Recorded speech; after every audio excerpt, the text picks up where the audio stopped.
What is up, everybody? It is Wednesday night, July 29th, and that means we are less than 24 hours away from the start of the NBA season, or restart, or bubble season, or whatever the hell you want to call it. I'm excited. Cannot think of anybody better to talk than my guy, Zach, a.k.a. Keats. He is also, maybe we should call him a.k.a. Mr. TBT after absolutely dominating the That was so much fun. Is it true that you're very sad that that tournament is over, Zach? Oh, so sad. Those type of players that you just had to do a lot of research to find, that's when it's the best. Dude, I only played the one slate, and I joked, I think I got you on him. I just started Googling names, and there was like a YouTube clip of somebody drops 37. I'm like, I'm playing him. He just like min price and went for 50 DK. Yeah. Personally, that was my send-off. I'm like, I'm done. Can't do any better. But you've crushed Summer League, and, it feels so long. I can't remember how I think we ended NBA on a heater before that scary night.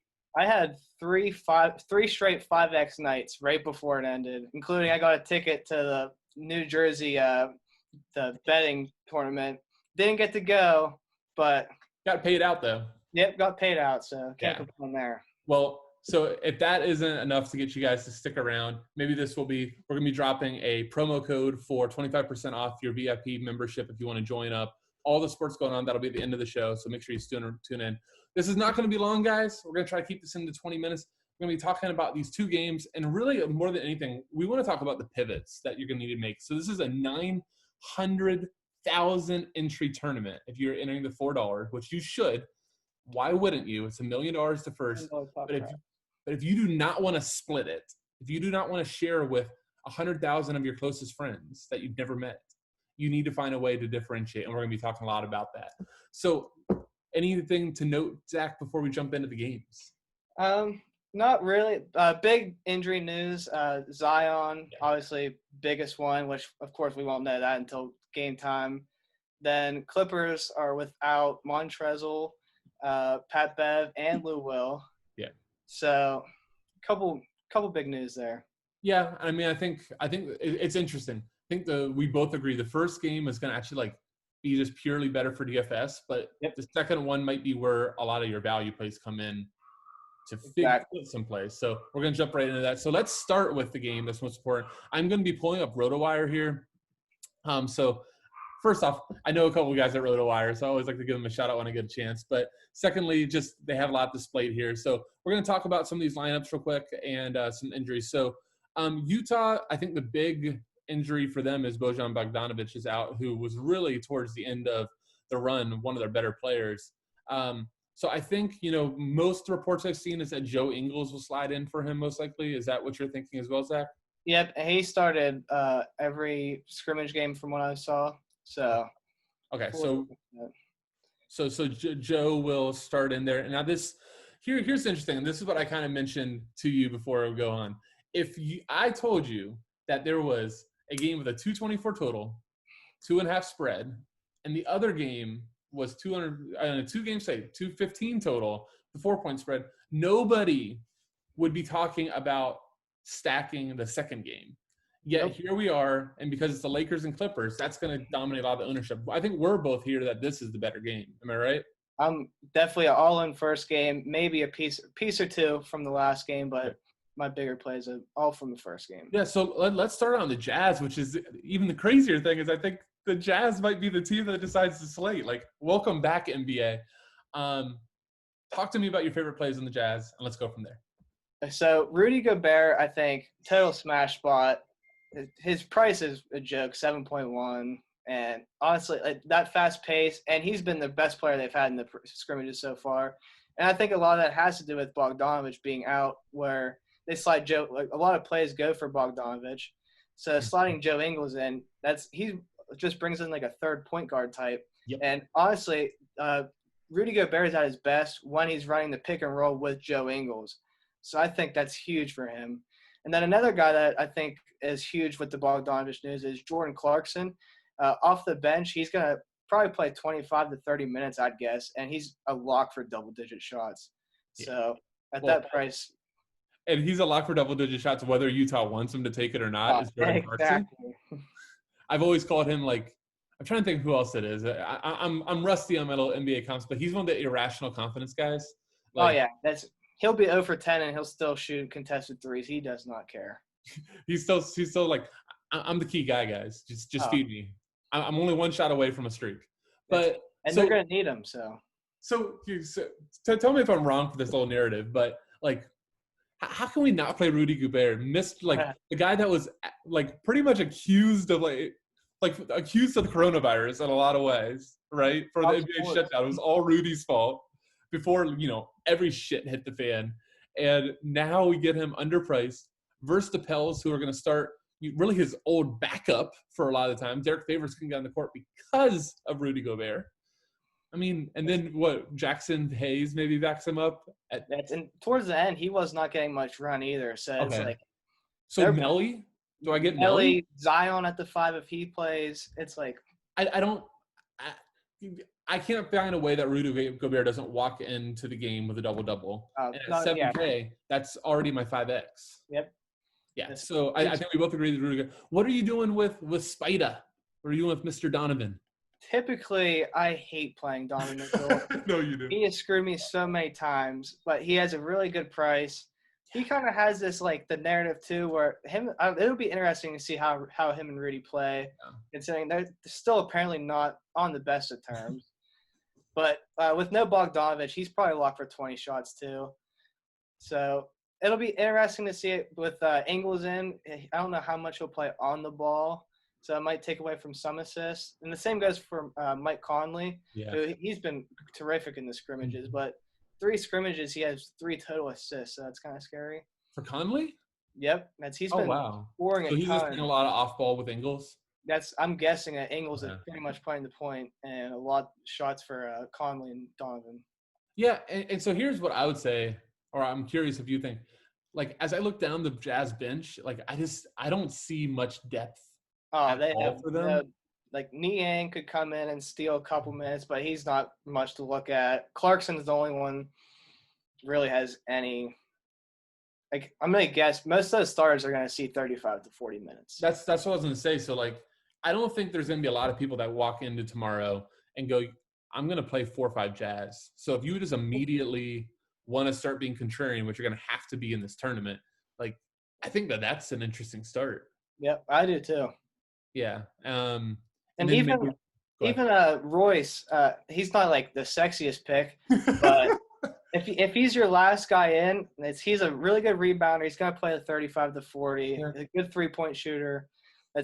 He should coast. It's gonna be a gross 5X, but I'd expect him to get to the 5. Yeah, he can pull the Tony Snell on you too. Oh yeah, he definitely can. He's a little better rebounder at least. This is true. At least he's gonna show up, or he's gonna get more turnovers by charges and stuff. But let's flip over to the New Orleans side. Obviously, Zion's the big news. I don't think we need to Why don't you just kind of do this? Talk to us about if Zion's in, what that means, who you maybe go off of, and if Zion's out, who boosts. So if Zion's in, it's a decent bump down to everyone. I'd say Derek Favors, I think, takes a pretty big chunk. Yeah. And then Brandon Ingram, a slight one. The 2 guards I wouldn't worry about. And then Nikola Melli. Melli will get a lot of run if he's out. But if he's playing, I wouldn't expect much for him. But if he's out, I really love the New Orleans Pelicans. I love Derek Favors, even though it's not the best matchup, but you get the revenge. And he's actually played pretty well against Rudy Gobert. He had a 2010 game against him this year.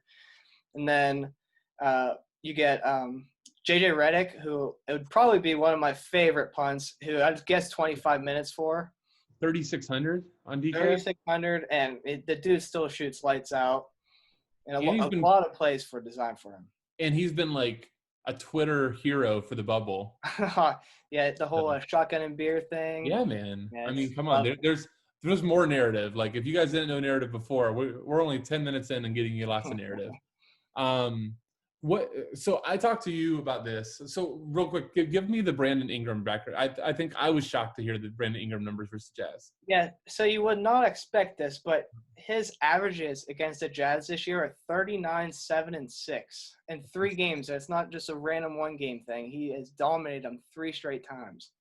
Yeah, and I actually was thinking, I guess, I guess, realistically, it's like 5 inches on Royce O'Neal. Yes, And then shouldn't have Bogdanovich any just has problems for him. never been a good defender. So, And I expect that game to just be really fast paced, which will play really well for him.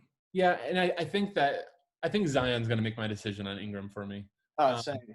Now, one of my favorite codes, I'm gonna take the reins on this. With or without Zion, I'm probably gonna do this. I think Jrue Holiday is gonna be kind of a forgotten man ownership wise. He's just like right in this pricing tier. He's 8,600. So if you go up, people are gonna go, okay, I only need $2,000 to get to LeBron, or 1,500 to get to Davis, or Kawhi 9,200, Paul George 7,200. Like, I think that those names are gonna attract people. And looking at Jrue Holiday with Lonzo there, with Ingram there, everybody's going to go, I'm just going to take one of the cheaper pieces. And I think Jrue just maybe gets grossly under-owned. And if you look right before the break, actually, Drew and Zion Drew and Lonzo both were on complete heaters. He's got 2 60-point games, a 50-point game. And I kind of wish DraftKings would have taken down the logs. Oh, yeah, me too. New season. But maybe that gets some ownership on him. But I mean, I think that the names in the second game are big enough that people just don't gravitate towards Holiday. At least that's what I'm hoping. And then you got to look at so the Pelicans are really in must-win scenarios here. Mm-hmm. So everyone within 4 games gets to go into a play-in tournament, and they are exactly at 4 games right now. Right. So maybe short rotation. You'd expect and they really didn't have any trust in Alexander Walker, or Frank Jackson. So I'd expect 40 minutes from both Lonzo and Jrue. And those guys are both – Lonzo shot the ball really well, and both those guys are really good at they get steals, blocks, rebounds, assists. They really stuff a stat sheet. Yeah, I mean, especially Jrue. I mean, I guess Lonzo too. They both are triple-double threats, especially – and, at this point, Mike Conley, Jordan Clarkson don't really scare me. Donovan Mitchell can defend when he wants to. But yeah, I just think those guys defending really. Yep, I mean, let's just open it up. So I think we kind of dug that game pretty good. Anybody that maybe we overlooked, or did we get that pretty well? I think we got that one. Josh Hart could always sneak in, get some minutes, but he's really, if he starts, that'd be one thing. But other than that, and Okafor was dead by the time the season ended, right? Okay. Yeah, I hate that guy. We've lost so many times. Me and you specifically, we refuse to play him when it's going to be chalk night. I know one time this year he went for 55 or something, and I had 0 of him. But then I feel like the times that we do Ja Okafor, then it's 3 fouls. 3 fouls, yep, first minute. So if you're an FSI subscriber, just know if you ask about Ja Okafor to Zachary, opposite of whatever we tell you, because we cannot get that guy right. All right, let's go to the Clippers-Lakers. And we're actually going to spend less time on this game because I don't think either one of us is a big fan. That said, I do think there's important values to point out here. So I actually want to jump to the Lakers side. Is Alex Caruso going to be chalk? I'm going to guess. I've seen a lot of people on him. And, he's probably, I think he's the best player out of those guys. But doesn't mean he's going to get the most minutes because, honestly. They love KCP, man. What about him? They love KCP. Oh, it's so gross. That's the other day.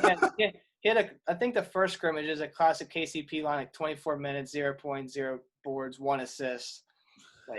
That's just what you get out of him. Yeah, I mean, but potentially 35 minutes too at 4,000. So, you're gonna have to if you're doing 20 lines, you're gonna have to do some, especially if we start approaching and we start really thinking that Caruso is gonna be double or triple owned KCP.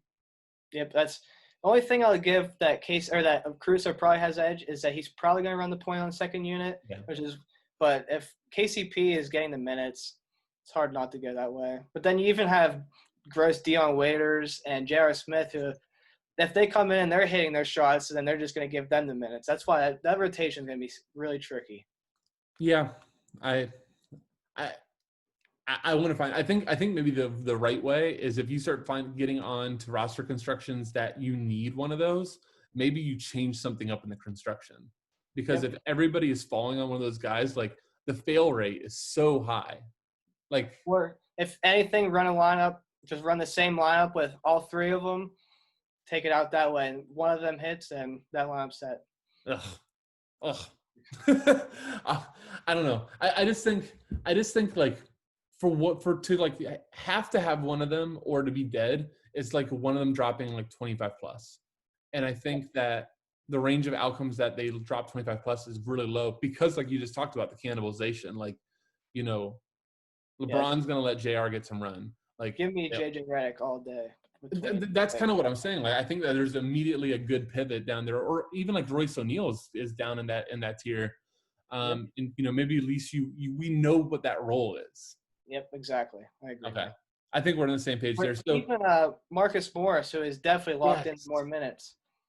Well, and we know Marcus Morris like has upside. He's a good player, actually, unlike the rest of them. And here's kind of like, I guess that's on the Clipper side of things, but like there's a route to him, like the Clippers just kind of coasting. I mean, there's a route to both of these teams coasting, isn't there?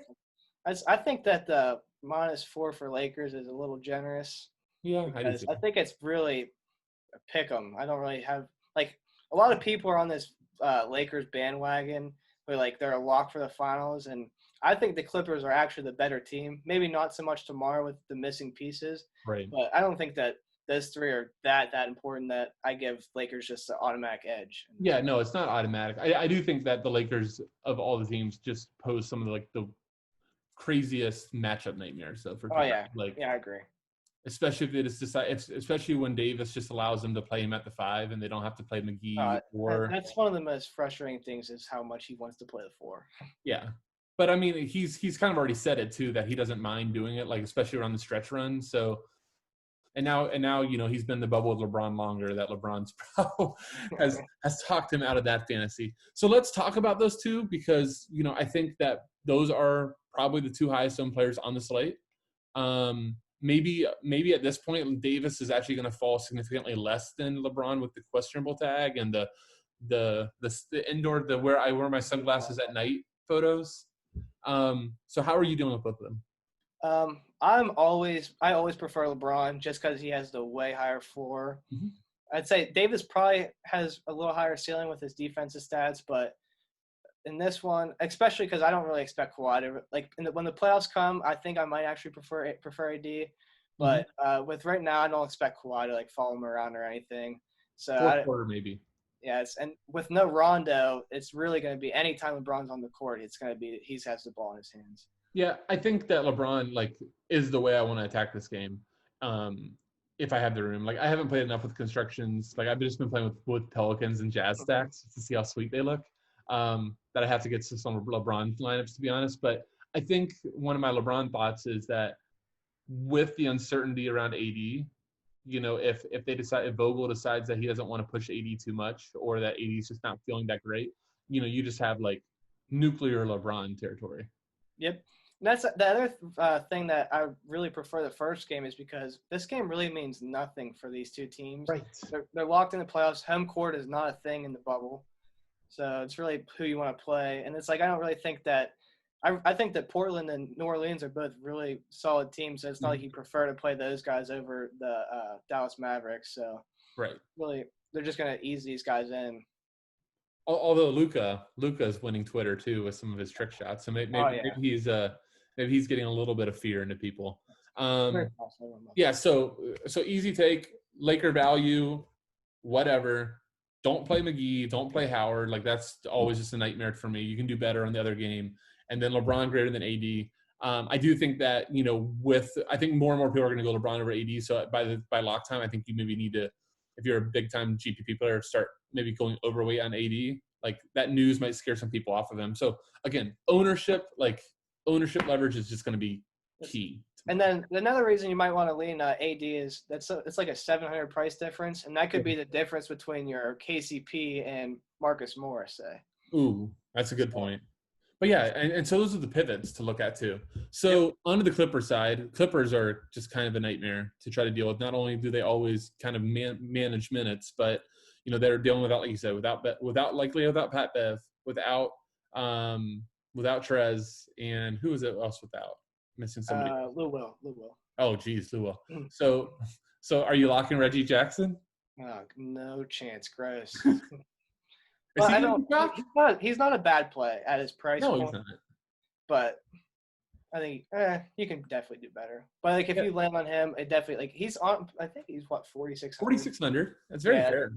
Yeah, it's very fair, and like you definitely play him over all those Laker guys. Right. So honestly, he might find more builds than I'd like him to, but yeah. I mean, he actually might be like maybe he's not chalk just because Caruso and all those Laker guys are getting so much talk. Maybe Jackson's actually. I joke about it, but maybe he's the right play in between everybody. He's gonna get a lot of shots. He's one of those guys just like KCP wants to shoot, but he's actually locked for minutes. Right, because there's nobody. I mean, I guess Shamet could come in.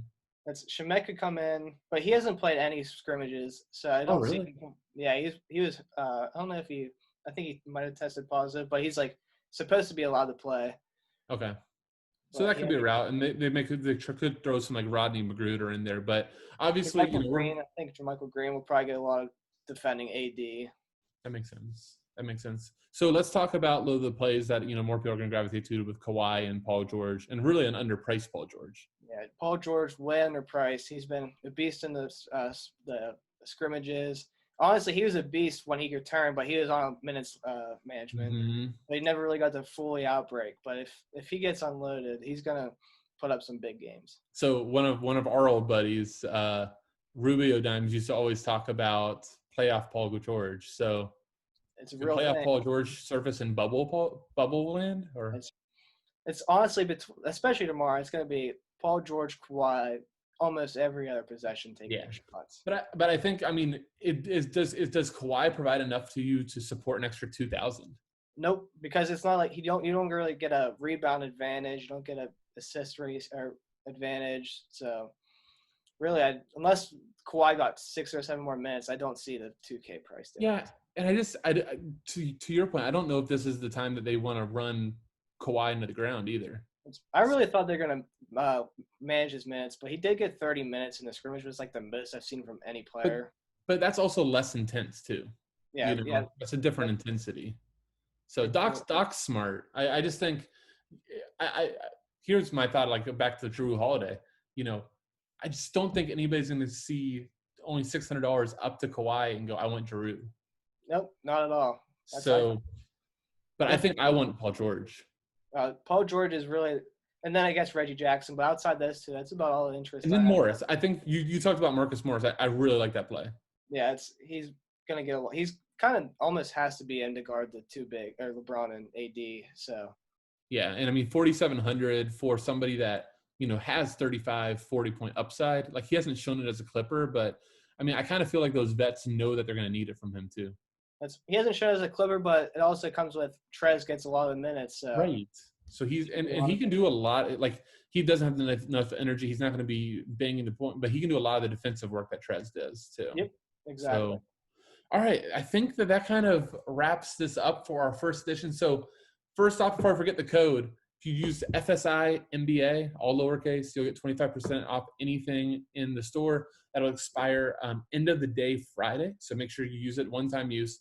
The other part I just want to mention, so Zach or I, we're going to do a couple of these together, but one of the two of us will always be on in the morning doing just a quick breakdown of the slates. There is a ton of basketball coming up. Did you see Friday's showdowns before we go? No. Which games are they? Crazy? It will fill up your screen. It's every single one. Oh, yeah. All the games are spaced out. That's a good point. Every single game. And we will be covering every single game at FSI in our Discord. It's going to be a great, 2 months, Zach? Are you strapped in? Are you ready? I'm so ready for it. It's been a long 4 months without it. Yes. So we're strapped in. We're ready. Dude, thank you so much for joining. Look forward to talking to you tomorrow. Basketball's back, baby. Finally, let's get it. All right, man. See ya.